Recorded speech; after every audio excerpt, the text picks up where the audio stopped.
Hello, everybody. This is Ian Beckles, and welcome back to In the Trenches, because that's where games are won and lost. Now, you Buccaneer fans, I don't know what to tell you anymore. What's weird is the situation that we're in right now is a weird situation.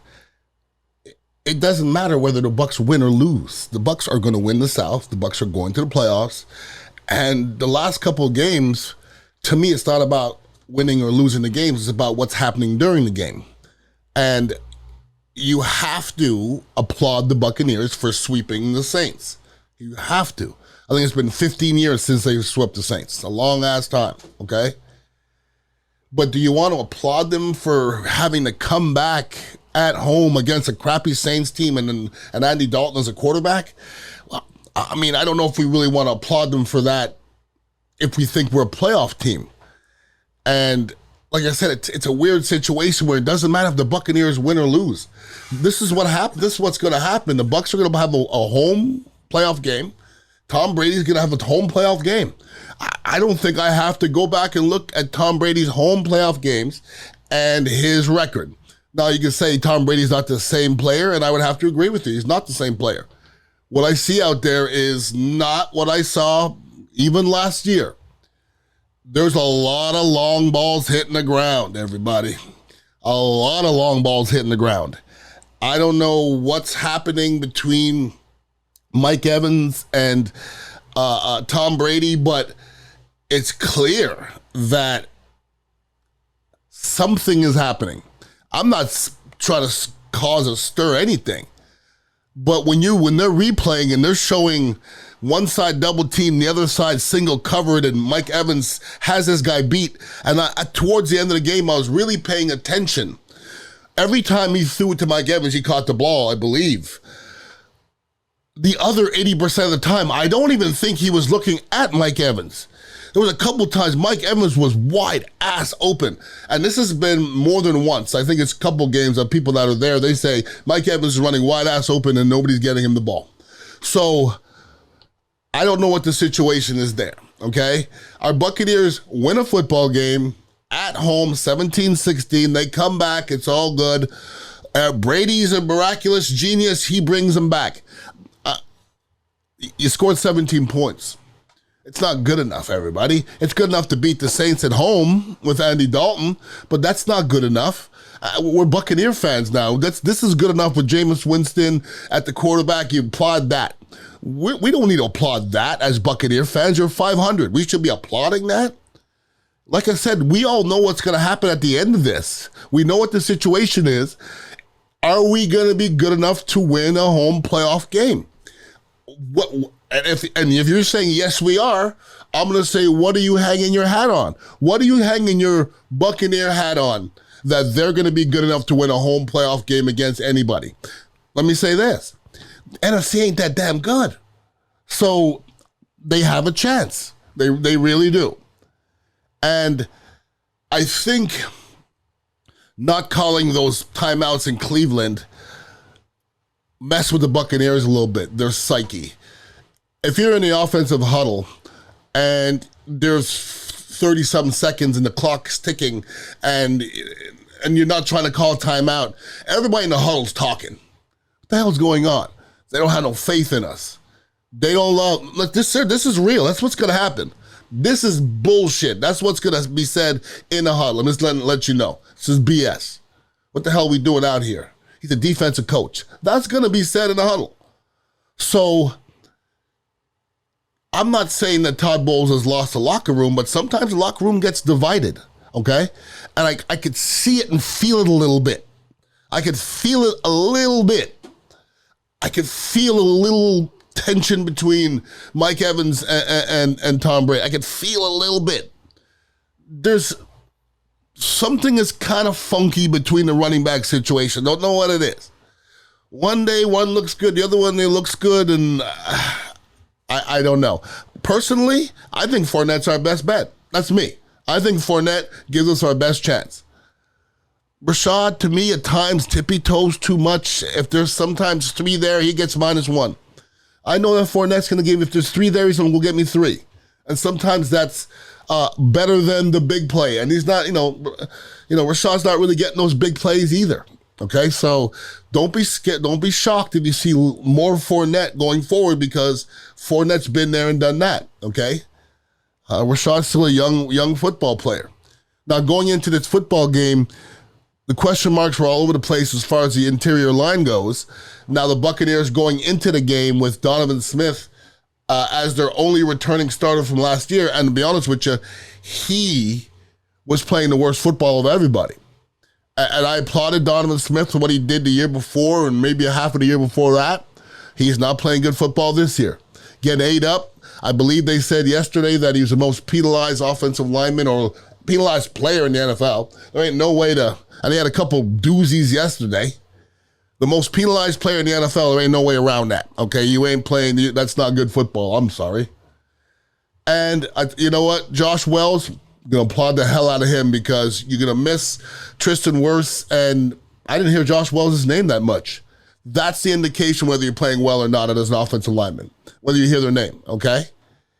On the other end of the spectrum, JTS, Joe Tryon-Shoyinka, did you hear his name? Did you hear his name at all? I mean, people get mad at me every time I tell you somebody can't play. The kid can't play. He can't play, period, okay? He don't run through nothing. He got a sack on a spin. He had another spin yesterday that got close. Other than that, he ain't no statistics. Carl Nassib makes way more plays than JTS does, okay? Actually, all of our outside linebackers make more plays than JTS does because he don't make no plays. And he's soft while he's doing it. He's running around things, and they're running underneath him. He's a liability. And watch the film when it's crucial times. They take his little narrow ass out right away. So, do I want the kid to be good? Yes, I do. Is he good? Nope, he is not. Not right now. So, getting to that football game, the Buccaneers come out. They get 16-play drive. They get 3 points. To me, that's a tough way to end it. Okay, I know Brady doesn't want to walk off that field. The swing pass to Fournette on third down is a questionable call, but I hate the question calls. I really do. There's a reason why they called it. There's a reason why the ball came out that quickly, and it didn't work. Okay, you got to obviously take your hats off to the Saints and their defense for doing calling a nice play. The thing is, when we get to our red zone now. And our red zone has been abysmal this year. When we get to our red zone, who can we say is our playmaker? Who is our guy? There's a time where it was Julio Jones. There was a time where it was Mike Evans. There was a time where it was Chris Godwin. There was a time where it was Gronkowski. There was a time where it was Mike Allstott. There's always a time where it was somebody. Who is it now? When we get in that red zone, we ain't really scaring nobody with anybody. Nobody. And it looks that way when we get to the red zone. It's always hard to score when we get to the red zone. It's never easy. And I don't know if Byron Leftwich is doing a great job of any deception as far as his play calling goes. Okay? So, the question, the call to Fournette, I'm questioning a little bit. You know, if you ask me, everybody wants to blame the lack of success on coaching. Fire the coach, fire the coach. Let me ask you this. Forget about 2 years ago when the Buccaneers won the Super Bowl. How about last year? How many Buccaneer players this year are better than they were last year at that position? Right now, playing. Offensively, I can't think of one player that's better than they were last year at any position. So, it's not coaching, everybody. It's not coaching. When you don't have a lot of weapons out there, when Scotty Miller's a weapon, you don't have that many weapons. I'm sorry. He caught 5 balls last year. Too many targets. But when Scotty Miller has as many targets as Mike Evans, something is wrong. Something's wrong. And you can say nothing's wrong, but we don't score points. We scored 17 points yesterday, and that was late, some of them damn points, okay? There's too many missed opportunities deep, and that's on Brady. That's on Brady. That's on timing. That's on a lot of different things. People missing practice. There's a lot of different things out there. Our special teams aren't good. Our special teams are becoming a liability. Field position is huge. Kamara's great, okay? But our return team and our coverage teams, it's flipped the field quite often this year. And if you talk about a team that can excel going into the playoffs, would you pick a team that gets so many darn 3-and-outs? The Bucs have so many 3-and-outs. My Lord. 3-and-out, 3-and-out, 3-and-out. Defense back on the field. Defense back on the field. Back in the day of those boring days of Tony Dungy, there wasn't no 3-and-outs. It was grind, first down, first down. You might punt it, but you were wearing people down. We ain't wearing nobody out at all, okay? Tom Brady was always that guy. You can't dupe him. You got to disguise this. And Tom Brady's been duped a couple times this year. That Demario Davis interception, he got duped on that one. Okay, it happens. And I'm going to say the best of them, obviously, because there's been a couple times this year where Tom Brady got duped. Okay? Rachaad White, you got to hold on to the damn ball. Although I thought it was a great play by Cameron Jordan, who makes plays every damn time I see him. Okay, every time.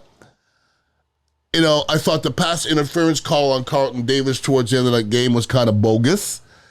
And then we get to the 4th and 10-ish with 7 minutes left. We had 3 points at the time. Was I upset they were punting it? Yes. Was it the right move? Yes. You can be upset all you want, people. When you have 3 points, and if you go for it on 4th and 10, you don't get it, game's over. Game's over. They were still in the game when they punted the ball. So we could be upset about it, but it's the right call. It's the right call, okay? Maybe some other coaches call it differently, and they probably would end up getting a different result. Seriously, they would have probably had a different result. Because if you don't make that, the game is over, right? Keanu Neal had a huge play on that Taysom Hill play up the middle. Taysom Hill catches that ball, game's over. So the Saints had all their chances to win that damn game yesterday. Donovan Smith should take Rashad out for dinner.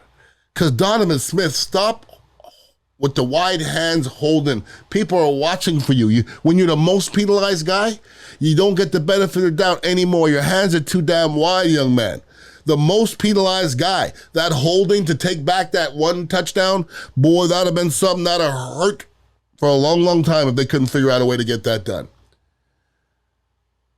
And listen, when you give Tom Brady 4 downs to go down the field, good luck with that. Good luck with that. Go back and look at that percentage-wise when he has 4 downs to go down the field. How are you going to stop him? Good luck with that, okay? So the Buccaneers figure out a way to get it done. Been 15 years since they've swept the Saints. Now they have a short week. They had to take a trip to San Francisco, which a lot of people think is unfair, but nobody gives a rat's ass. And we won a football game. But when you go watch it on TV or you're at the game watching, it almost seems like it's a bad concert that we keep on going to. Offensively, that ain't pretty, everybody. Defensively, we're pretty darn good. Offensively, it's just not, that ain't something I think is going to make a lot of noise in the playoffs, period. Okay?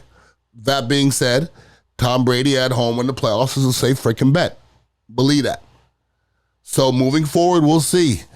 Bucs are going to win the South. Bucs are going to get a home game. But what are they going to do between now and then to prove to themselves that they're worthy of that playoff game? Because you go into that son of a gun 8-9, you ain't going to, expectations ain't going to be that damn high. They can't be. So between now and the end of the season, they got to establish some things for themselves. If anybody wants to hit me up, it's Ian Beckles at radioinfluence.com. Please make sure you listen to the other podcasts as well. And this is my way of getting across to you guys. I'm going to start maybe doing this twice a week. So we're going to be doing one after the game, hopefully a bunch of Victory Mondays.